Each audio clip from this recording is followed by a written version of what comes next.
গৌৰৱ গগৈক মই আহ্বান কৰিম যে আপোনাৰ পাকিস্তান আৰু ব্ৰিটেইনত থকা প্ৰপাৰ্টি লিষ্টখন আপুনি দিয়ক। ইলেকশ্যন কমিশ্যনত আপুনি যিখন এফিডেভিট দিছে তাত আপোনাৰ পত্নীৰ পাকিস্তান ইনকাম আপুনি দেখুওৱা নাই, পাকিস্তানৰ বেংক একাউণ্টো দেখুওৱা নাই। আৰু এই যোৱা পৰহি দিনাখন পাকিস্তান টেলিভিশ্যনত ডিবেট হৈছে আৰু পাকিস্তান টেলিভিশ্যনে কৈ আছে যে নহয় গৌৰৱ গগৈ আমাৰ NGO হিচাপে আহিছিলে। এতিয়া নতুন প্ৰশ্ন আহি গ'ল, পাকিস্তানে কৈ আছে যে তেওঁ NGO হিচাপে আহিছিলে, তেওঁ কৈ আছিল আমি প্ৰাইভেটলি গৈছিলোঁ।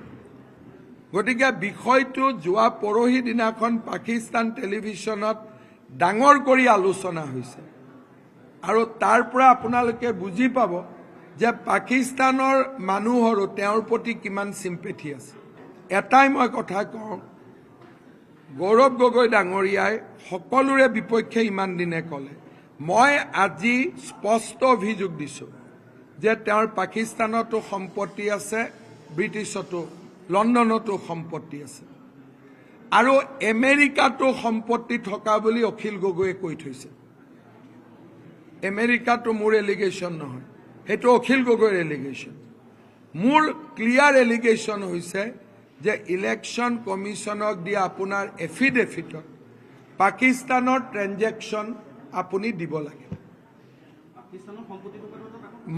মই অভিযোগ দিছোঁ আৰু দায়িত্বত থাকি মই অভিযোগ দিছোঁ।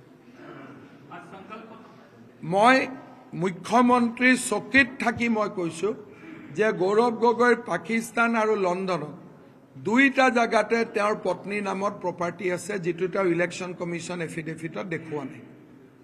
আৰু যদি নাই তেতিয়াহ'লে তেওঁৰ পত্নীৰ পুৰণাই হওক পাকিস্তান বেংক একাউণ্টৰ ট্ৰেনজেকশ্যন অন্ততঃ 3জন নিউট্ৰেল মানুহৰ আগত দেখাওক, মোক দেখুৱাব নালাগে। বহুত বেছি ভয়ংকৰ অভিযোগ আছে, আমাৰ হাতত নতুন নতুন তথ্য পৰিছে।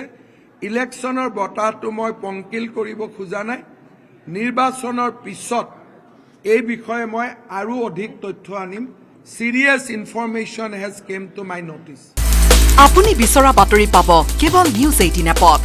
নিউজ 18 এপ ডাউনলোড কৰিবলৈ স্কেন কৰক এই QR কোড। গুগল প্লে ষ্টৰতো পাব এই নিউজ 18 এপ।